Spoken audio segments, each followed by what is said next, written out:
ہمارے علماء ہو کبھی درپیش جو کوئی مسئلہ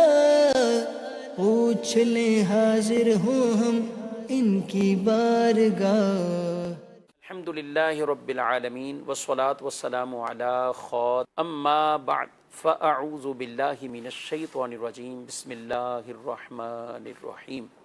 الصلاة والسلام علیک یا رسول اللہ وعلی آلک واصحابک یا حبیب اللہ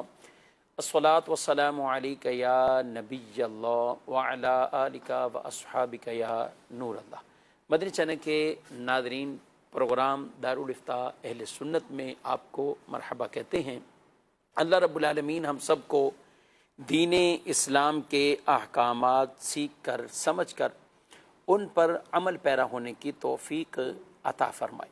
ہمارے پیارے رسول صلی اللہ علیہ وآلہ وسلم کا فرمان عظمت عالی شان ہے، تین طرح کے اشخاص بروز محشر اللہ تعالیٰ انہیں عرش کا سایہ عطا فرمائے گا۔ پہلا وہ شخص ارشاد فرمایا جو میرے کسی امتی کی پریشانی کو دور کرے، دوسرا وہ شخص ہوگا جو میری سنت کو زندہ کرے، اور تیسرا وہ جو مجھ پر کثرت سے درود بھیجے۔ صلو علی الحبیب صلی اللہ تعالی علی محمد صلی اللہ علیہ وآلہ وسلم۔ ناظرین کرام، اس پروگرام میں اول تا آخر ہمارے ساتھ شامل رہیں تو انشاءاللہ سوال جواب کی صورت میں بہت سا علم دین سیکھنے کو ملے گا۔ آج ہمارے پروگرام میں شامل ہیں مفتی محمد کفیل رضا اتاری صاحب، ان کو خوش آمدید کہتے ہیں۔ جزاک اللہ خیر۔ بڑھتے ہیں ہم ناظرین کے کچھ سوالات کی طرف۔ ہمارے پاس ویڈیو سوالات بھی ہیں، ان کو شامل کرتے ہیں، دیکھتے ہیں ہمارے ناظرین کیا پوچھنا۔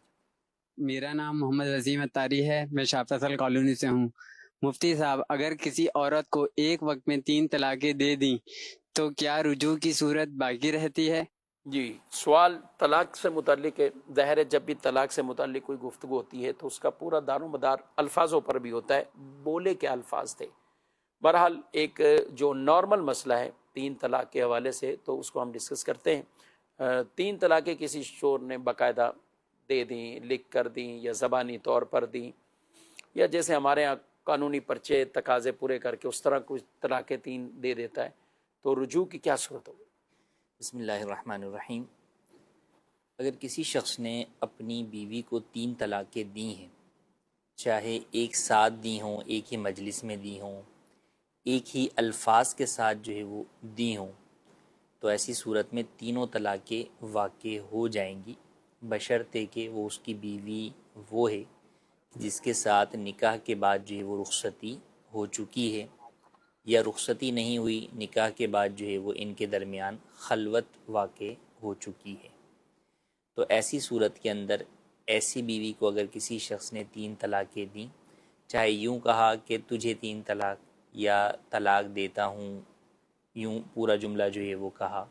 تو ان الفاظ کے ساتھ جب وہ شخص 3 طلاقیں اپنی بیوی کو جو ہے وہ دیتا ہے تو وہ تینوں ہی واقع ہو جاتی ہیں۔ ایسا نہیں ہے کہ ایک ساتھ دی جائیں تو وہ ایک کاؤنٹ ہوگی، نہیں، بلکہ وہ 3 کی 3 ہی کاؤنٹ کی جاتی ہیں۔ اگر کسی شخص نے اپنی بیوی کو جو اور عموماً ایسا ہی ہوتا ہے کہ ہمارے ہاں جب بھی کبھی ایسا ہو، لڑائی جھگڑا ہو، کوئی 2 پر 1 پر تو سٹاپ کرتا نہیں ہے، اور اپنی ان بیویوں کو نہ بچوں کی طرف دیکھتے ہیں، فیملی ہے، چل رہی ہے، بچے ہیں، اور وہ ایک ساتھ ہی تینوں طلاقیں دے دیتے ہیں۔ اب پچھتاوا ہے، کیا کریں؟ تو اب اگر کسی بھی شخص نے اپنی بیوی کو، جو کہ مدخولہ ہے، فقہی اصطلاح ہے مدخولہ جس کو ہم نے بیان کیا کہ جو ہے وہ رخصتی ہو چکی ہو یا خلوت ہو چکی ہو، تو اگر اس نے 3 طلاقیں دے دیں، چاہے الگ الگ الفاظ سے دیں یا ایک ساتھ جو ہے وہ الفاظ سے دیں، ایک ہی مجلس میں دیں یا ایک ہی جو ہے وہ گفتگو کے اندر دیں، تو وہ تینوں طلاقیں واقع ہو جائیں گی۔ اور اب 3 طلاق کے بعد جو ہے وہ رجوع جو ہے وہ تحلیل شرعی کے بغیر ممکن نہیں ہے۔ تو 3 طلاقوں کے بعد جو ہے وہ رجوع نہ نکاح کے ذریعے ہو سکتا ہے، نہ اور کسی ذریعے سے ہو سکتا ہے، صرف ایک ہی طریقہ ہے، وہ ہے تحلیل شرعی کا، جس کو اللہ پاک نے قرآن مجید میں ارشاد فرمایا، الطلاق مرتان فامساک بمعروف او تسریح باحسان، کہ طلاق 2 مرتبہ تک دی ہے تو اب 2 آپشن ہے کہ یا تو بھلائی کے ساتھ روک لے یا بھلائی کے ساتھ عورت کو چھوڑ دے۔ فإن طلقها، لیکن اگر تیسری طلاق دے دی تو فلا تحل له من بعد حتى تنكح زوجا غیرہ، تو وہ عورت جو ہے وہ اس شخص کے لیے حلال نہیں ہوگی اس وقت تک جب تک کہ وہ اس کے علاوہ کسی اور شوہر سے نکاح نہ کر لے، اور پھر اس کا طریقہ جو ہے وہ حدیث مبارکہ کے اندر تفصیل کے ساتھ بیان کیا گیا۔ تو لہٰذا 3 طلاق کے بعد بغیر تحلیل شرعی جو ہے وہ ساتھ رہنا یہ جائز نہیں ہے۔ احادیث مبارکہ میں بھی یہی احکام اس کے بیان کیے گئے۔ اور کیا کرنا کیا چاہیے ایسے شخص کو جو بالخصوص اس ارادے سے ہے، جو بھی مسئلے مسائل ہیں، عام طور پہ مشورے تو اس میں کوئی بھی نہیں کرتے، یا مشورے کرتے ہیں تو وکیلوں سے کرتے ہیں، علماء سے نہیں کرتے، مفتیان کرام سے نہیں کرتے، اور بعد میں پھر علماء کے پاس آتے ہیں، پھر بعد میں اچھا وکیل بعد میں بھی کوئی الٹے سیدھے مشورے بعد دے رہے ہوتے ہیں۔ ہم ناظرین ہر وکیل کی بات نہیں کرتے، وکلاء میں بھی اچھے لوگ بھی ہیں، دین اسلام ظاہر ہے تعلیمات تو سب کے لیے ہیں، لیکن اوورال جو ایک ہم دیکھتے ہیں ہمارے معاشرے میں جو چیزیں چل رہی ہیں، تو مختلف انداز سے لوگ جو وکلاء سے جو مشورے کرتے ہیں تو وہ ان کو بعد کا غلط گائیڈ کرتے ہیں، ان کو غیر شرعی اور غیر اسلامی طریقے کی طرف ان کو کہہ دیتے ہیں کہ یہ اختیار کر لیا جائے۔ اگر واقع ہو چکا ہے تو اب جو شرعی طریقہ بیان کیا ہے ہمیں اسی پر ہی چلنا ہے۔ اب یہ جو کہتے ہیں طلاق نامہ بھیج دیا، سب کچھ ہوا، 90 دن انتظار ہوگا، 90 دن کے اندر رجوع کر لیا تو ویسے ہی ہو جائے گا، کیا کہیں گے؟ دیکھیں، قانونی اعتبار سے بہت ساری چیزیں ہیں جو وکیل لوگ بیان کرتے ہیں جو کہ شرعی اعتبار سے درست نہیں ہیں۔ اب جیسے اگر کسی شخص نے جو ہے وہ طلاق نامہ جو ہے وہ بنوایا، تو اب اگرچہ اس نے دستخط نہیں کیے، لیکن جب اس نے بنوایا اس کے کہنے پر وکیل نے اس کو بنا کر دے دیا تو بغیر دستخط کے بھی طلاق ہو جائے گی۔ قانونی اعتبار سے اسے یہ سمجھا جاتا ہے کہ جناب دستخط نہیں کیے تو طلاق نہیں ہوگی۔ اسی طریقے سے کئی دفعہ وہ یہ کہتے ہیں کہ جب تک آپ نے اپنی بیوی کو بھیجا نہیں ہے تو طلاق نہیں ہوگی، بیوی ریسیو کرے گی تو طلاق ہوگی، حالانکہ ایسا نہیں ہے۔ جب آپ نے طلاق نامہ بنوایا ہے اور اس میں طلاق ہونے کو بیوی کے ریسیو کرنے پر آپ نے مشروط نہیں کیا، شرط نہیں لگائی، اور عام طور پر ایسا ہوتا بھی نہیں ہے، تو طلاق فوراً جو ہے وہ واقع ہو جائے گی۔ اسی طریقے سے اگر جو ہے وہ یو سی کے اندر جو ہے وہ رجسٹرڈ نہیں ہوا تو بھی اس سے کوئی طلاق کے شرعی معاملات کے اوپر کوئی فرق نہیں آئے گا۔ تو طلاق تو اگر زبانی بھی کسی نے دی تو بھی ہو جائے گی،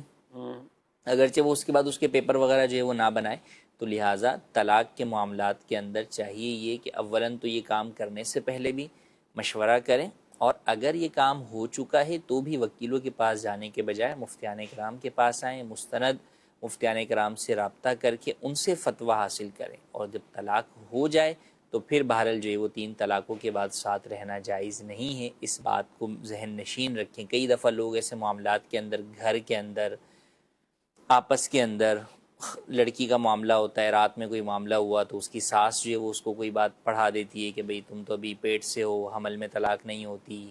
یا چھوڑو اس بات کو، یہ تو ایسے ہی اس نے غصے میں بول دیا، غصے میں طلاق نہیں ہوتی، کسی کو نہیں بتانا، بلا وجہ اپنا گھر تم خود برباد کر رہی ہو۔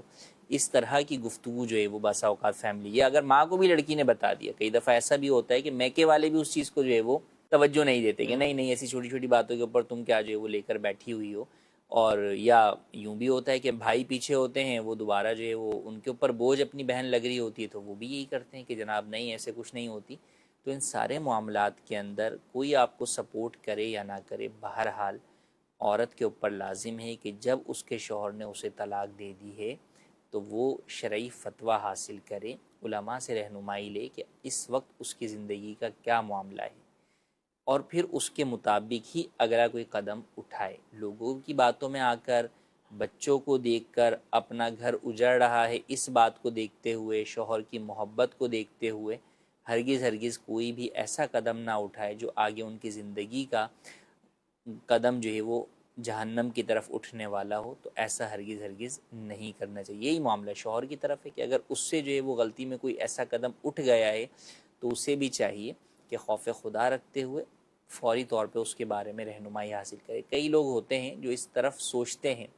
یا ان کو بسا اوقات حالات اس بات پر سوچنے پر مجبور کر دیتے ہیں کہ انہوں نے کوئی ایسا قدم اٹھایا ہوتا ہے، بیوی کو نہیں پتہ، شوہر نے جو ہے وہ طلاق نامہ بنوایا اور بنا کے گھر میں رکھ دیا کہ بھئی میں نے تو سائن نہیں کیے۔ اب وہ رکھا ہوا ہے کہ بھئی میں نے تو دیا نہیں، بعد میں بیوی سے صلح ہو گئی، اب جناب کئی سالوں کے بعد جا کر الماری سے یا کہیں سے وہ طلاق نامہ برآمد ہو رہا ہے تو پتہ چلتا ہے کہ بھئی یہ تو میں نے اتنے سال پہلے جو ہے وہ دے دیا تھا۔ اسی طریقے سے کئی دفعہ یوں بھی ہوتا ہے کہ اس نے زبان سے جو ہے وہ کسی اور کے سامنے طلاق دے دی، بیوی کو پتہ نہیں تھا، نہ اس نے بتایا، بعد میں صلح ہو گئی، ساتھ جو ہے وہ رہ رہے ہیں، شوہر جانتا ہے کہ جو ہے وہ میں نے جو ہے وہ یہ کام غلط کر دیا، ہے۔ مگر وہ اس چیز کے اوپر جو ہے وہ چھپا رہا ہوتا ہے، یہ شیطان کی باتوں میں آ کر جو ہے وہ اس چیز کی طرف توجہ نہیں دے رہا ہوتا، اور پھر کل کو لوگ پھر کب آتے ہیں؟ جب وہ دیکھتے ہیں کہ یار ان کے گھر میں بیماریاں بہت ساری ہو رہی ہیں، کوئی حل نہیں نکل رہا، یا انہیں یہ ہوتا ہے کہ کاروبار یار صحیح نہیں چل رہا، تو اب وہ یہ سوچتے ہیں کہ یار کچھ نہ کچھ تو ایسا ہم نے کیا ہے جس کی وجہ سے یہ ہم پر نحوست نازل ہو رہی ہے۔ تو اب کوئی یا تو ان کی توجہ دلاتا ہے یا ان کو خود یاد آ جاتا ہے اپنا وہ گناہ کہ بھئی ہم نے یہ کام جو ہے وہ کیا تھا، اور ایسے لوگ کئی دفعہ سالوں کے بعد بھی آتے ہیں، 10 سال 15 سال کے بعد بھی آتے ہیں کہ بھئی 10 سال پہلے یہ واقعہ ہوا تھا، 15 سال پہلے یہ واقعہ ہوا تھا، اس وقت تو ہم نے اس طرف توجہ نہیں دی، یا ہم نے اس کو سیریس نہیں لیا، یا جو ہے وہ ہمیں کسی نے کہا بھی تھا تو بھی ہم نے جو ہے وہ اس ٹائم اس کے اوپر جو ہے وہ توجہ نہیں دی، لیکن اب جو ہے وہ ہمیں لگتا ہے، تو یہ بتائیں کہ آیا اس کی وجہ سے تو یہ معاملہ نہیں ہے؟ تو یقیناً گناہ جو ہے وہ نحوست کا سبب جو ہے وہ ہوتا ہے۔ تو بالکل آپ کا کاروبار ٹھیک چل رہا ہو یا نہ چل رہا ہو، بہر صورت کوئی بھی اس طرح کا معاملہ ہے تو اس کے اوپر اولاً شرعی رہنمائی حاصل کریں، اور پھر اس کی روشنی میں ہی اگلا کوئی قدم اپنی ازدواجی زندگی کا اٹھائیں۔ شرم و حیا میں، محبت میں، اولاد کی محبت میں، والدین کی محبت میں، بیوی کی محبت میں، کسی کی بھی محبت میں اس معاملے کو چھپائیں نہیں، یا اس معاملے کو معلوم ہونے کے باوجود جو ہے وہ اس کو غلط چیز کی طرف نہ لے کر جائیں، بلکہ اس کی مکمل شرعی رہنمائی حاصل کر کے ہی اس پر عمل کریں۔ ماشاءاللہ۔ جی بڑھتے ہیں مزید سوال کی طرف۔ امام بغیر وضو نماز پڑھا دے تو مسافر مقتدی کتنی رکعتیں پڑھے؟ اس صورت کے اندر نماز ہوئی نہیں سرے سے، تو لہٰذا جو مسافر مقتدی ہے جب اسے اطلاع ہوئی تو اب ایسی صورت کے اندر اگرچہ اس نے جو ہے وہ مقیم امام کے پیچھے 4 رکعت پڑھی تھی، لیکن جب نماز ہوئی ہی نہیں تو اس کے اوپر 2 رکعت نماز ہی جو ہے وہ پڑھنا لازم رہے گا، اپنی قصر کی نماز۔ ٹھیک، امام کے لیے کیا کہیں گے یا دیگر کے لیے جب ایک کسی نے مسلح امامت پہ جانا ہے؟ بعض کا تو اگتا ہے واقعی کہ ایسی یقین والی کیفیت ہوتی ہے کہ وضو ہی ہے، کہ پھر اچانک کوئی یاد آ جاتا ہے، ہونا کیا چاہیے؟ دیکھیے اس معاملے کے اندر امام کو بہرحال بہت زیادہ احتیاط کی جو ہے وہ حاجت ہے۔ ایسے معاملات کے اندر کئی دفعہ امام کو چاہیے تو یہ کہ تازہ وضو جو ہے وہ بنائے، تاکہ پچھلے تمام شکوک و شبہات جو ہے وہ دور ہو جائیں۔ اسی طریقے سے کپڑوں کے معاملے کے اندر بھی اس بات کا خیال کرے امام کہ کوئی بھی ایسی چیز جس میں اسے شک و شبہ آ رہا ہے تو پھر بعد میں بہرحال اعلان کرنا، ہر نمازی تک وہ پیغام پہنچانا بہت مشکل ہو جاتا ہے۔ تو اس لیے ان معاملات کے اندر امام کو احتیاط کی طرف ہی جانا جو ہے وہ چاہیے۔ جب اسے شک و شبہ ہو رہا ہے تو اگرچہ حکم یہ نہیں ہے کہ جناب جو ہے وہ آپ کا وضو نہیں ہے، شک کی بنیاد پہ وضو ٹوٹتا نہیں ہے، لیکن وہی بات کہ بعد میں بالکل پکا یقین بھی آ جاتا ہے، وہ نماز کے بعد آپ کو آ گیا یا نماز کے بیچ میں آ گیا تو آزمائش ہو جاتی ہے۔ تو بہتر یہ ہے کہ وہ بعد والی آزمائش سے بچنے کے لیے آپ پہلے ہی جو ہے وہ تازہ وضو کر کے نماز اور ویسے بھی پڑھائیں۔ باوضو بھی ہیں تو بھی نماز کے لیے نیا وضو کرنا، نور نیا علی وضو نور کرنا جو ہے وہ نور علی نور ہے، تو بالکل اس چیز پر نیت کرنے کی نیت سے جو ہے وہ وضو امام کر لے۔ ٹھیک، مزید سوال۔ مفتی صاحب کی بارگاہ میں میرا سوال یہ ہے کہ حضور کسی جگہ مال پڑا ہوا ہے اور مال خریدنے کی نا کنڈیشن ایسی ہے کہ پیسے نہیں ہے دکاندار کے پاس نا، تو دکاندار کے پاس پیسے نہیں ہیں، تو وہ کسی انویسٹر سے رابطہ کرتا ہے کہ آپ میرے کو 2 لاکھ روپے دے دیں، اور ایک جگہ مال پڑا ہوا ہے 2 لاکھ روپے کا، تو اس کے اوپر میٹر پہ 5 روپے آپ کو مل جائیں گے۔ کپڑے کی یہ دکان ہے اور جو نظر آ رہے ہیں تو پر میٹر آپ کو 5 روپے دے دیں گے یا کچھ ایسا دے دیں گے، کیا کہتے ہیں؟ دیکھیے آپ انویسٹر سے جب رقم جو ہے وہ لیتے ہیں تو اس رقم کی حیثیت تو قرض کی ہے، تو یہ تو جائز نہیں ہے، اس کے اوپر پر میٹر یا لمسم بھی کوئی آپ اماؤنٹ طے کریں تو یہ تو جائز نہیں ہے۔ ہاں آپ انہیں یہ کہہ سکتے ہیں کہ بھئی فلاں جگہ سے جو ہے وہ مال مل رہا ہے، وہ مال آپ خرید لیں اور خریدنے کے بعد آپ مجھے جو ہے وہ بیچ دیجئے گا، تو وہاں پہ آپ ان کے ساتھ اس طریقے کا ڈیل کر سکتے ہیں، لیکن اس کے اندر بھی چند باتوں کا خیال کرنا ضروری ہے۔ اولاً تو یہ کہ وہ جا کر مال خریدے گا اور خریدنے کے بعد اپنی کسٹڈی کے اندر لے گا، اپنے قبضے میں لے گا، کہ مثال کے طور پہ وہ بہت سارا مال ہے تو اس مال کو وہ سوزوکی پہ جو ہے وہ لوڈ کروا لے، یا اپنی دکان پہ یا اپنے گودام کے اوپر جو ہے وہ اتروا لے۔ اب اس کے بعد وہ اس کو کال کر کے بولے کہ بھئی یہ مال میرے پاس ہے اور میں یہ مال بیچنا چاہتا ہوں آپ کو، اور میں جو ہے وہ پر میٹر، مثال کے طور پہ میں نے اگر 100 روپے میٹر لیا ہے تو میں آپ کو 105 روپے میٹر جو ہے وہ بیچ رہا ہوں، اور اس کی قیمت جو ہے وہ آپ ادھار پر مجھے 1 مہینے کی مدت پر ادا کریں گے۔ تو یوں اگر ڈیل کریں گے تو یہ جائز ہوگا، لیکن اس میں دو باتوں کو پیش نظر رکھنا ضروری ہے۔ اولاً تو جب تک وہ مال آگے سے خریدے گا نہیں، اس کی آپ سے کسی بھی قسم کی کوئی ڈیل نہیں ہو سکتی۔ پہلے سے آپ ڈیل کر لیں یا وہ یہ کہ نہیں پہلے تم ڈیل کرو گے، تم مجھ سے 5 روپے اوپر پہ خریدو گے تو میں آگے سے مال خریدتا ہوں، تو یہ ڈیل کرنا جائز نہیں ہے۔ ہاں ایک انڈرسٹینڈنگ ہو اور واضح بھلے کہہ دیا جائے کہ بھئی ٹھیک ہے، جب تک میں مال وہاں سے خرید کر اپنے قبضے میں نہیں لیتا، میری اور آپ کی کوئی ڈیل نہیں ہے، میں بھی یہ وہ کسی اور کو بیچنے میں آزاد ہوں اور آپ بھی خریدنے نہ خریدنے میں آزاد ہیں۔ اگر اس طور پہ واضح طور پہ کہہ دیا اور اب وہ شخص جو ہے وہ آپ اس کے ساتھ چلے جاتے ہیں، اس کو جگہ دکھا دیتے ہیں، وہ وہاں سے مال خرید لیتا ہے اور خریدنے کے بعد اپنے کسٹڈی میں کر لے، پھر اس کے بعد آپ سے ڈیل کرے، سودا طے کرے، تو وہ جائز ہے۔ وہ جتنا پھر اوپر چاہے نفع رکھ کر آپ کو جو ہے وہ بیچے، البتہ ادھار میں چونکہ وہ بیچے گا کیونکہ آپ کے پاس ابھی کیش تو ہے نہیں، تو آپ کو پیمنٹ کی ادائیگی کے لیے وقت مقرر کرنا ہوگا کہ کب آپ پیمنٹ کریں گے، اور بالفرض اگر پیمنٹ آپ اس سے لیٹ کرتے ہیں تو بھی ایسی صورت میں وہ اوپر مزید پیسے نہیں لے سکتا، نہ پینلٹی کے طور پہ نہ کوئی اور نام کے اوپر، تو جتنے پیسوں میں سودا ہوا ہے وہی دینا لازم رہیں گے۔ اچھا، وہی جو دکاندار ہے اسی کو وکیل بنا سکتے ہیں اس صورت میں؟ جی اسے بھی جو ہے وہ وکیل بنا سکتے ہیں کہ بھئی آپ جا کر ذرا یہ مال جو ہے وہ خرید کر لے کر جو ہے وہ آ جائیں، وہ مال خرید کر لے کر آ جائے، پھر یہ اس کی بھلے دکان پر ہی پہنچ جائے، وہ اس کو بتا دے کہ بھئی یہ جو آپ نے مال مجھے جو ہے وہ کہا تھا، یہ مال میں آپ کا خرید کے لیے آیا ہوں۔ اب یہ دکاندار وہاں پر جو یہ جو شخص ہے جو انویسٹر ہے، یہ اپنا مال وہاں پر دیکھ لے، بالکل مال کے ساتھ کھڑا ہوا ہوتا ہے، اس اعتبار سے اس کا اپنا قبضہ ہو گیا۔ اب اس کے بعد یہ اس کے ساتھ ڈیل کر لے کہ بھئی ٹھیک ہے میں یہ مال جو ہے وہ آپ کو اتنے میں بیچتا ہوں، لیکن ان سب چیزوں میں وہی کہ ابتدانی واضح طور پر کہہ دیں کہ بھئی میں آپ کا مال لے کر آ رہا ہوں، میری ابھی آپ سے کسی بھی قسم کی کوئی ڈیل نہیں ہے کہ یہ مال میں آپ سے ہی خریدنے کا پابند نہیں ہوں۔ اسی طرح جو انویسٹر ہے وہ بھی اس کو بیچنے کا پابند نہ ہو، تو اس بات کو واضح کر دیں، پھر یہ طریقہ کار اختیار کریں گے تو درست ہو۔ اچھا، اس میں کبھی کبھی بیرون شہر ہوتا ہے، اب آپ کہہ رہے ہیں کہ وہ سامان لے آئے، تو اب کسی نے یہاں سے حیدرآباد کسی کے ساتھ اس کا انویسٹمنٹ کا سلسلہ چل رہا ہے، لاہور میں چل رہا ہے، تو اب کراچی میں بیٹھا ہوا شخص سے وہ تو وہاں نہیں جا سکتا اس طرح بار بار، یا کوئی بھی ڈیل ہو، تو یہی جس کو وکیل بنایا ہے، اب یہ لے آیا، قبضہ بھی اس کا ہو گیا، تو اب مزید آگے کیا کرنا پڑے گا؟ کسی اور شخص کو اپنے وکیل بنا دے صحیح، وہاں پر، وہ چاہے اسی کے دکان کا ملازم ہے یا اور کوئی فرد ہے، تو اسے بتا دے کہ بھئی دیکھو یہ مال جو ہے وہ لے کر آئے ہیں، آپ ذرا اس مال کے پاس جا کے کھڑے ہو جاؤ، دیکھ لو، وہ دیکھ لے، وہ اس کو فون پہ بتا دے کہ بھئی ٹھیک ہے میں نے اپنے آپ کے مال کے اوپر جو ہے وہ دیکھ لیا، میں اس کے پاس ہی کھڑا ہوں، میرا قبضہ جو ہے وہ ہو گیا ہے۔ اب اس کے بعد پھر یہ شخص جو ہے وہ اس کے ساتھ اگلی ڈیل جو ہے وہ طے کر لے۔ ٹھیک۔ یہ سوال ہے کہ عورتیں کہتی ہیں جس کے پیٹ میں ایک بھی مردہ چیونٹی چلی گئی، بھلے وہ انجانے میں چلے گی، تو اس نے 70 اونٹ مردار کھائے ہیں، کیا یہ بات کیا کیا کیا مشہور ہو جاتا ہے ان عورتوں میں، یا بات کا تو مردوں میں بھی ہوتا ہے، لوگوں میں طرح طرح کی باتیں نکل آتی، کیا کہتے ہیں؟ اس بات کی کوئی حقیقت نہیں ہے، اولا تو کوئی بھی جان بوجھ کے چونٹی کھاتا نہیں ہے، اب غلطی سے اگر چلی گئی پانی میں یا اور کسی چیز کے اندر تو بہرحال جو ہے وہ اس کے اوپر کوئی گناہ جو ہے وہ نہیں ہے، اور نہ ہی جو ہے وہ کوئی حرام چیز قصداً کھانے کے مترادف ہے، نہ ہی اس طرح کی کوئی وعید ہے، تو یہ سراسر جو ہے وہ غلط ہے، اس بات کی کوئی حقیقت نہیں۔ جی مزید سوال؟ میرا سوال یہ ہے کہ ہمارے گھر میں ہماری والدہ کپڑے لا کے اور باہر بیچتی ہے، مطلب کہ ہمارے گاؤں کی عورتوں کو، اور اس میں وہ یہ پوچھنا چاہتے ہیں کہ ہمیں کتنا منافع رکھنا چاہیے، اس میں کپڑا بیچنے میں کتنا منافع حاصل کرنا چاہیے مسلمان کو؟ جی اچھا سوال ہے، ماشاءاللہ۔ دیکھیے منافع کے اندر شریعت مطہرہ نے اصول جو بیان کیے ہیں ان میں سے سب سے بنیادی چیز یہ ہے کہ آپ کوئی بھی چیز کی جب تجارت کر رہے ہیں، بیچ رہے ہیں، تو آپ اس میں جھوٹ نہ بولیں۔ آپ یہ نہ بولیں کہ یہ چیز میں اتنے کی لائی ہوں یا اتنے کا لایا ہوں، حالانکہ آپ اس سے جو ہے وہ کم کا لائے ہیں،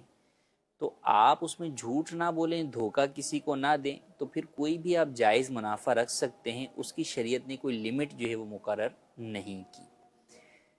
ہاں بہتر یہ ہے کہ کم سے کم جو ہے وہ منافع جو ہے وہ رکھیں، یا ایک درمیانہ منافع جتنا رکھا جاتا ہے اتنا ہی جو ہے وہ رکھیں، کیونکہ بہرحال آپ کے سے خریدار سامنے والے مسلمان ہیں، تو اس کے اندر آپ کو بطور مسلمان ان کی خیر خواہی پیش نظر رکھ کر آپ جو ہے وہ ایک مناسب سا منافع رکھیں. پھر منافع کم رکھیں گے تو آپ کا کاروباری اصولوں کے مطابق بھی جو ہے وہ بڑھے گا، لوگ زیادہ جو ہے وہ خریدار آپ کے بڑھیں گے، اعتماد بھی ہوگا. لیکن اگر کوئی زیادہ نفع بھی جو ہے وہ رکھتا ہے اور جھوٹ نہیں بولتا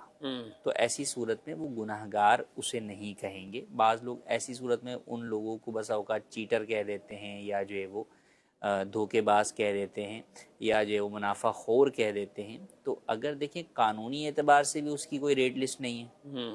اور یہ شخص جو ہے وہ کوئی جھوٹ بھی نہیں بول رہا کہ نہیں بھائی مجھے یہ اتنے میں پڑا ہے یا میں نے اتنے میں خریدا ہے. وہ سمپل آگے کہتا ہے کہ بھائی یہ چیز ہے اور یہ چیز میں آپ کو اتنے میں بیچ رہا ہوں. نہ وہ یہ بولتا ہے کہ مارکیٹ میں اتنے کی بک رہی ہے اور میں اتنے کی بیچ رہا ہوں، جو کہ جھوٹ ہو. تو مطلق اپنا مال وہ بیچ رہا ہے، اب اس میں وہ جتنا چاہے نفع رکھے، یہ اس کی اپنی جو ہے وہ مرضی ہے. تو اس میں پھر اس کو آگے بیچنے کے اندر کوئی گناہ نہیں ہے. ہاں قانونی اعتبار سے ایک چیز کی ریٹ لسٹ ہے تو اب اس کی پابندی جو ہے وہ ضروری ہوتی ہے. یا اگر آپ کو پڑی وہ چیز 100 کی ہے لیکن آپ جو ہے وہ سامنے والے کو کہہ رہے ہیں کہ مجھے تو 150 روپے کی پڑی اور میں تو اس پہ 10 روپے اوپر رکھ کے صرف آپ کو 160 کا بیچ رہا ہوں، تو اب یہ اس طرح جھوٹ بول کر بیچنا یہ بہرحال جو ہے وہ ناجائز ہوگا. اس صورت میں یہ گناہ گار ہوگا. لیکن اگر کوئی بھی ایسی چیز بیان نہیں کرتے، جھوٹ نہیں بولتے، دھوکہ جو ہے وہ نہیں دیتے، تو ایسی صورت میں وہ اس چیز کے اندر کوئی بھی نفع رکھ کر بیچ سکتے ہیں. شریعت نے اس نفع کو جو ہے وہ کوئی لمیٹڈ نہیں کیا. اچھا، بعض اوقات ایسا ہوتا ہے کہ کوئی دکانیں ہیں، لوگ ان سے ہی پوچھتے ہیں آپ نے کتنے کی خریدی، آپ نے کتنے کی خریدی، تو وہ کچھ بھی بول دیتے ہیں کہ میں نے اتنے کی خریدی. اب ٹھیک ہے، اگر آپ دکاندار پہ یہ لازم نہیں کہ وہ بتائے، لیکن بتانا تو سچ ہی بتانا ہوگا. جی بتانا ہے تو جو ہے وہ سچ بتانا ہوگا. بلکہ یہاں تک کہا گیا ہے کہ بس اوقات آپ خریدتے ہیں لیکن خریدنے کے بعد بھی اس کے اندر کچھ چیزیں آپ کے اخراجات پڑ جاتے ہیں، لانے لے جانے کا کرایہ. تو اس میں بھی علماء نے یہ فرمایا کہ ایسی صورت کے اندر آپ نے خریدی 150 کی لیکن وہ چیز آپ کو پڑی 160 کی، دیگر اخراجات ایڈ کر کے، تو آپ اسے یہ نہ کہیں کہ میں نے 160 کی خریدی ہے، بلکہ اسے یہ کہیں کہ 160 کی مجھے پڑی. تو الفاظ میں بھی اتنی احتیاط کا جو ہے وہ حکم دیا گیا. تو لہٰذا آپ سے کوئی سامنے والا جو ہے وہ پوچھ رہا ہے تو یا تو آپ منع کر دیں اسے کہ بھائی اس بات کو رہنے دیں، مجھے کتنے کی پڑی، میں آپ کو اتنے کی بیچ رہا ہوں، یا تو آپ یہ بول دیں. ورنہ اگر آپ بتائیں گے تو پھر آپ کو جو ہے وہ وہی حقیقت بتانی ہوگی جتنے میں وہ چیز آپ کو پڑی ہے یا آپ نے خریدی ہے. اس میں جھوٹ بولنا آپ کے لیے جائز نہیں ہوگا. دکاندار ایک ہوتے ہیں وہ بتاتے بھی نہیں، بہت سیانے بھی ہوتے ہیں. لیکن یہ جو انفرادی جیسے ان کا خاتون یا ان کی والدہ بیچنے جاتی ہیں، تو اب تو لوگ سیدھے مطلب ایک انفرادی کوئی بیچنے کسی کے محلے میں جا رہا ہے یا کچھ بھی، تو خواتین بھی پوچھتی ہیں، وہ بھی پوچھتے ہیں. اب ظاہر ہے اتنا وقت لگایا، ان کے بیٹے کپڑا ہو سکتا ہے مارکیٹ سے لاتے ہوں، پھر اپنے گھر رکھا، پھر ان کی والدہ بیچنے جا رہی ہیں، بیٹا بھی ساتھ جاتا ہوگا، کوئی نہ کوئی لے کے جاتا ہو. تو ایسے مواقع پر ذہنی طور پر یعنی بھلے پیسے تو کم لگے ہیں، اب وہ سوٹ 600 روپے کا آیا، اب یہ 900 روپے کا آگے بیچ رہی اور 300 روپے اپنا نفع رکھ رہے ہیں، اور یہ پیچھے ساری محنت ہے وہ مارکیٹ سے لانا، یہ وہ، تو یہ کوئی ناجائز تو نہیں ہے اس میں؟ ناجائز نہیں ہے، بس یہ کہ جب ان سے پوچھا جائے تو یہ نہ کہیں کہ مجھے 800 کا پڑا ہے اور میں آپ کو 900 کا بیچ رہی ہوں. یہ کہنا جو ہے وہ ان کے لیے جائز نہیں ہوگا. یہ ڈائریکٹ جو ہے وہ یا تو ان کو اصل رقم بتا دیں، یا اصل رقم نہیں بتانا چاہتے تو منع کر دیں کہ بھئی اس بات کو رہنے دیں، بس میں جو ہے وہ اس کو 900 کا بیچ رہی ہوں، اس کی یہ جو ہے وہ قیمت میں رکھ رہی ہوں. یا مارکیٹ میں اگر وہ چیز 800 کی بکتی ہے یا 900 کی بکتی ہے تو آپ ہی پھر یوں کہہ سکتے ہیں کہ اگر واقعی مارکیٹ کا آپ کو پتہ ہے کہ بھئی مارکیٹ کے اندر بھی یہ چیز اتنے کی ہی ہے جو ہم آپ کو گھر پہ لا کے اتنے میں ہی دے رہے ہیں. صحیح، یعنی یہ ریٹ بتایا جا سکتا ہے. بھلے ان کو 600 میں ملی ہے لیکن مارکیٹ میں بھی کوئی جائے گا تو اسے 800 کی وہ ملے گی. اب یہ ان کو کہ ہم آپ کو 900 کی دے رہے ہیں، مارکیٹ میں بھی آپ جائیں گے تو 800 آپ کو 800-900 تک کی ہی جو ہے وہ پڑے گی. تو یوں بیان کر سکتے ہیں. ٹھیک ہے جی. مزید سوال؟ میرا مفتی صاحب کی بارگاہ میں یہ سوال عرض ہے کہ اگر امام بھول کر عصر نماز کی 3 رکعتیں اکٹھی پڑھا دیں اور مقتدی صاحبان کہیں کہ ہم نے 3 رکعتیں پڑھی ہیں اور امام صاحب کہیں کہ نہیں 4 رکعتیں پڑھی ہیں، کیا نماز ہو جائے گی؟ جزاک اللہ خیرا. اختلاف ہو گیا، امام صاحب 4 کہہ رہے ہیں اور مقتدی وہ 3 کہہ رہے ہیں، کیا کیسے حل ہوگا؟ سارے ہی مقتدی یہ کہہ رہے ہیں کہ جو وہ 3 ہی پڑھائی ہیں تو پھر تو امام کو بھی انڈرسٹوڈ سی بات ہے کہ اپنے بیان کے اوپر جو ہے وہ ڈاؤٹ آ جائے گا، تو پھر تو جو ہے وہ نماز دہرانی ہی جو ہے وہ ہوگی. اور اگر ایک آدھ کو یہ مقتدی کہہ رہا ہے اور امام کو اس کی بات پر اعتماد نہیں ہو رہا، امام کو اپنی بات پر اعتماد ہے کہ میں نے 4 ہی پڑھائی ہیں، اور بقیہ نمازیوں سے بھی اس کی تائید ہو جاتی ہے کہ ہاں بھئی 4 پڑھائی ہیں، تو پھر ایسی صورت میں جن کو شک و شبہ ہے صرف ان کے کہنے کی وجہ سے نماز پہ کوئی حرج واقع نہیں ہوگا، اور وہ 4 رکعت ہی شمار ہوں گی اور وہ نماز مکمل ہو جائے گی۔ مزید میرا سوال یہ ہے کہ اگر کوئی بندہ کسی بندے کو اس کی بیوی کہتی ہے کہ آپ کی جماعت چلی گئی ہے نماز پڑھنے جاؤ، اس کی ٹھیک نہیں، تو وہ کہتا نہیں جاتا ہوں، نماز نہیں پڑھنے جاتا ہوں، تو کیا اس سے نکاح ٹوٹ جاتا ہے؟ دعوت دی ہے وہ سامنے والا نہیں گیا تو کیا کہ دیکھیں اگر کسی شخص کو دعوت دی ہے نماز کی اور وہ نہیں جاتا ہے یا وہ منع کر دیتا ہے کہ بھئی میں نہیں جا رہا نماز پڑھنے، تو فقط اس بنیاد پر جو ہے وہ نکاح اس کا نہیں ٹوٹے گا، کیونکہ نکاح کا ٹوٹنے کا تعلق جو ہے وہ اسلام سے خارج ہونے کے اوپر ہے۔ تو فقط کوئی شخص اگر منع کرتا ہے نماز سے، تو اگرچہ نماز جو ہے وہ چھوڑنا یا نماز پڑھنے کی دعوت دینے کے اوپر اس کا جو ہے وہ انکار کرنا، وہ کئی صورتوں کے اندر جو ہے وہ گناہ کبیرہ والی صورت تو بنے گی، لیکن گناہ کبیرہ کی وجہ سے بندہ دائرہ اسلام سے خارج نہیں ہوتا، کافر نہیں ہوتا۔ بہرحال گناہ کبیرہ کے باوجود بھی وہ مسلمان ہی جو ہے وہ رہتا ہے، تو اس سے نکاح پر کوئی فرق نہیں پڑے گا۔ البتہ ایسا کرنا نہیں چاہیے، جب ہمیں کوئی نماز کی دعوت دے رہا ہے تو بلا وجہ انکار جو ہے وہ نہیں کرنا چاہیے۔ ہاں اگر کوئی عذر ہے تو ایسی صورت کے اندر وہ عذر بیان کر کے آپ منع کر سکتے ہیں کہ بھئی میں جو ہے وہ اس وجہ سے ابھی نہیں پڑھ رہا، یا میں نے نماز پڑھ لی ہے، یا میں بعد میں جو ہے وہ پڑھ لوں گا، تو جو بھی ہے اسے عذر کو بیان کر دے تاکہ سامنے والا بھی اس کے بارے میں بدگمان نہ ہو۔ ٹھیک ہے۔ سوال ایک SMS پہ ایک کہتے ہیں کہ ایک صاحب نے مجھے پیسے دیے ہیں اور انہوں نے کہا تھا کہ اس سے خوشبو لے لینا، آپ وہ خوشبو کے علاوہ کوئی اور چیز بھی خرید سکتے ہیں یا خوشبو ہی خرید کر کسی اور کو تحفہ دے سکتے ہیں؟ اب یہ کہ انہوں نے جو ان کے پیسے دیے وہ کسی اور کو دینے کے لیے جو ہے وہ دیے ہیں یا ان کو اپنے استعمال کے لیے جو ہے دیے ہیں؟ اگر تو کسی اور کے لیے دیے ہیں کہ یار اس کی خوشبو خرید کر آپ غریبوں میں دے دینا یا کسی مدرسے میں دے دینا، تو ایسی صورت کے اندر تو انہوں نے جس چیز کا ان کو پابند کیا ہے یہ وہی خرید کر آگے دے سکتے ہیں۔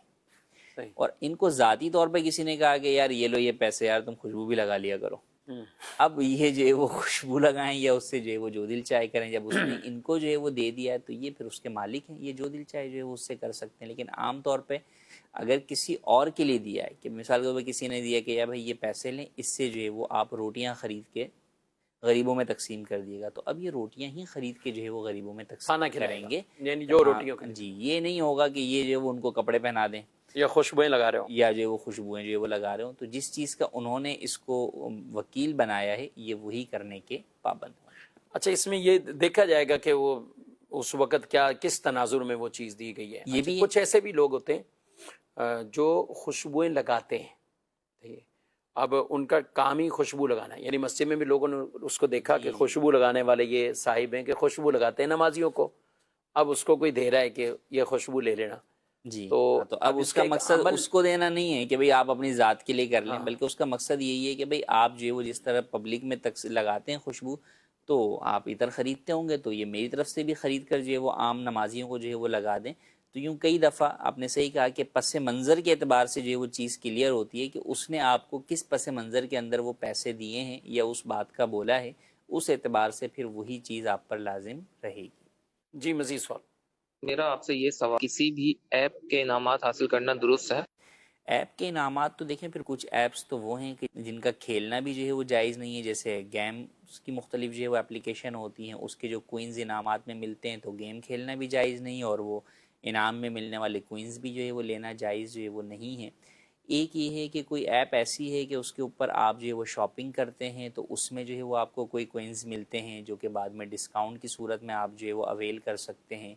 تو وہ بعض صورتوں کے اندر جو ہے وہ جائز بھی ہوتے ہیں، تو اس کے اندر کوئی حرج نہیں ہے۔ تو یہ ایک جنرل سے جو ہے وہ سوال ہے، بعض صورتیں اس کی جائز ہو سکتی ہیں، بعض ناجائز ہو سکتی ہیں، تو اسپیسیفک جس ایپ کا آپ کوئن لینا چاہتے ہیں یا انعام لینا چاہتے ہیں اس سے متعلق آپ دارالفتہ اہل سنت میں کال کر کے معلوم کر لیں تو مزید واضح طور پر آپ کو بتایا جا سکے گا۔ جی آپ نمبر ملاحظہ فرما رہے ہیں اسکرین پر، یہ دارالفتہ اہل سنت کا نمبر،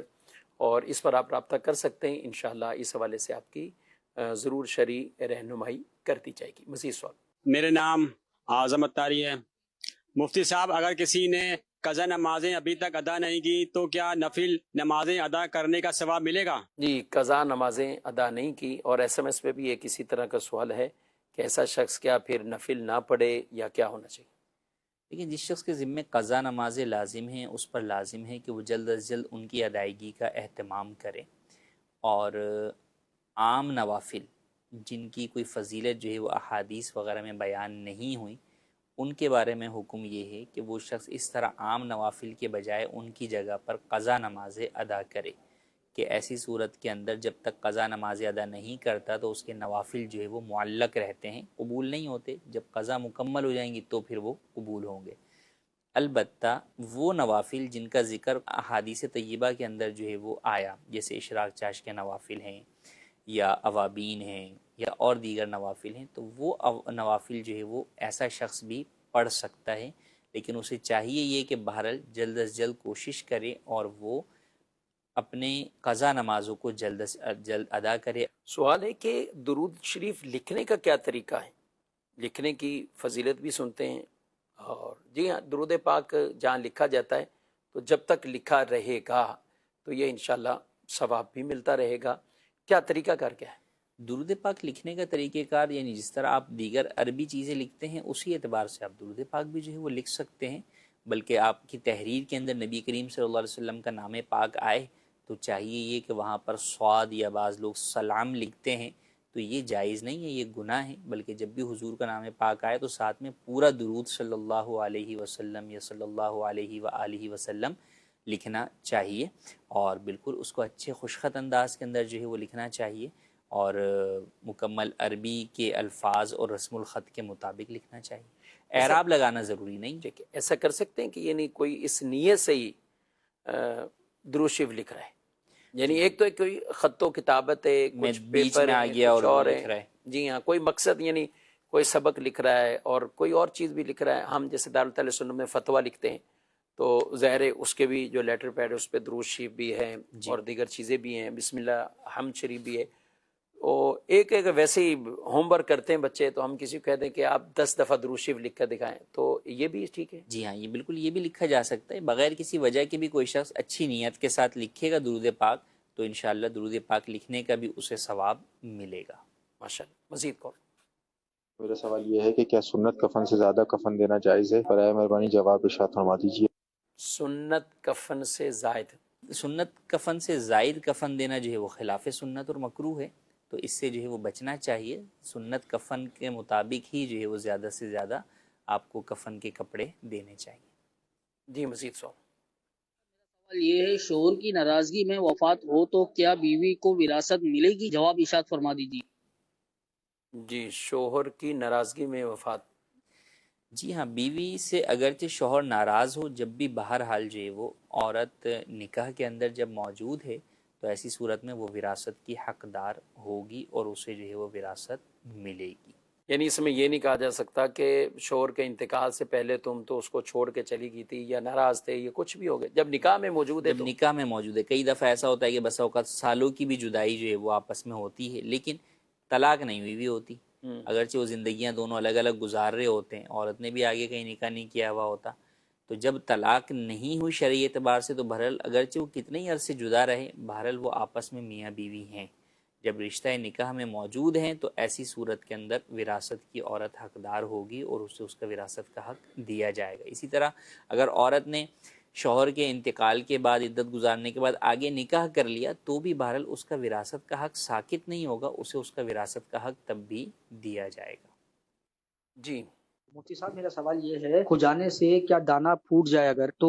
اس سے وضو ٹوٹ جائے گا؟ تو برائے کرم یہ مجھے ارشاد فرما دیجیے۔ دانا اگر پھوٹا اور اس میں سے بہنے کی مقدار میں خون یا پیپ نکلا تو ایسی صورت کے اندر وضو ٹوٹ جائے گا، اور اگر اتنا چھوٹا دانا تھا کہ اس سے نکلنے والا خون یا پیپ جو ہے وہ بہنے کی مقدار میں نہیں تھا تو وضو نہیں ٹوٹے گا، یعنی اصل معیار وہی ہے، خون بہنے کی مقدار میں یا جو بھی ہے۔ جو بھی۔ اس طرح ایک سوال ہے کہ شوگر چیک کرنے سے کیا ہمارا وضو ٹوٹ جاتا ہے؟ دیکھیے، شوگر کے اندر بھی آپ جو ہے وہ سوئی کی ہلکی سی مقدار جو ہے وہ ڈال کر خون نکلتا ہے جس سے شوگر اسٹک سے جو ہے وہ چیک کیا جاتا ہے، تو اب اس کے اندر بسا اوقات بہت تھوڑی مقدار میں جو ہے وہ خون نکلتا ہے جو بہنے کے قابل نہیں ہوتا، اگر ایسا ہی ہوا تو وضو نہیں ٹوٹے گا، اور اگر کسی نے جو ہے وہ اس کو دبا کر اتنا خون نکالا کہ وہ بہنے کی مقدار میں جو ہے وہ خون نکل گیا تو اب ایسی صورت کے اندر وضو ٹوٹ جائے گا. تو دار و مدار جو ہے وہ خون کی مقدار پر ہے کہ وہ کتنا نکلا ہے. اگر وہ بہنے کی مقدار میں نکلا ہے تو وضو ٹوٹ جائے گا، ورنہ نہیں ٹوٹے گا. عام طور پہ تجربہ یہی ہے کہ جتنا خون اسٹک کے لیے، ہاں بہت زیادہ جو آپ نے کہا کہ کوئی اتنی احتیاط کر رہا اور اس کا اچھا جسم میں خون کے اعتبار سے بھی فرق پڑتا ہے. جی بعض کو سوئی لگی اور خون بہت بڑا جو ہے وہ قطرہ باہر جو ہے وہ آ جاتا ہے، اور بعضوں کو جو ہے وہ دبا کر جو ہے وہ نکالنا جو ہے وہ پڑتا ہے وہاں تک. اب جب دباتے ہیں تو اس میں تو کافی نکل آتا ہے باہر. اچھا جو ویسے بھی خون زیادہ ہے، سوئی لگے بھی اور زیادہ آ گیا تو بھی وہ بہنے کے ہو سکتا ہے، بہنے کی مقدار. لیکن آپ اس کو جب اسٹک پر رکھیں گے، جیسے اسٹک پہ رکھا تو یہ تو ادھر پوری اسٹک پہ پھیل گیا، تو اس کو بہنا نہیں کہیں گے اگر کسی کا معمولی سا بھی نکلا. نہیں وہ بہنا نہیں، وہ تو اصل میں ہلکی سی جو ہے وہ ایک وہ ہوتی ہے، ٹھیک ہے، کہ وہ اسٹک کے اس کے اوپر وہ خود ہی اس کو سمجھے کہ وہ کیچ کر لیتی ہے، وہ رنگت کو کھینچ لیتی ہے، تو اس کو بہنا جو ہے وہ نہیں کہیں گے ہر صورت کے اندر. بعض صورتوں میں بہنے کی مقدار میں ہی نکلا ہوا ہوتا ہے اور بعض صورت میں نہیں نکلا ہوتا. تو دار و مدار جو ہے وہ اسٹک پر مدار نہیں ہے، اسٹک کے علاوہ آپ دیکھ لیں کہ وہ جو خون نکل رہا ہے وہ کتنی مقدار میں نکل رہا ہے. جی ناظرین کرام، آپ نے پروگرام ملاحظہ کیا ہے، اپنا فیڈ بیک بھی دیجیے گا، اور آپ دارالتحلیل سنت کا یہ نمبر بھی اپنے پاس رکھیے. دارالتحلیل سنت کی ویب سائٹ پر بھی آپ وزٹ کیجیے. الحمدللہ وہاں پہ ہزاروں جوابات، شرعی سوالات، فتاوی جات اپلوڈ ہیں، آپ ان کو بھی مطالعہ کر سکتے ہیں، پڑھ سکتے ہیں. علم دین سیکھتے رہیں اور جو سیکھا اس پر عمل کرتے رہیں. اللہ تعالیٰ مجھے آپ کو علم نافع کی دولت عطا فرمائے. آمین بجاہ النبی الامین صلی اللہ علیہ وسلم. ہادیو رہنما ہمارے علماء، ہو کبھی درپیش جو کوئی مسئلہ، پوچھ لیں حاضر ہوں ہم ان کی بارگاہ. متی کی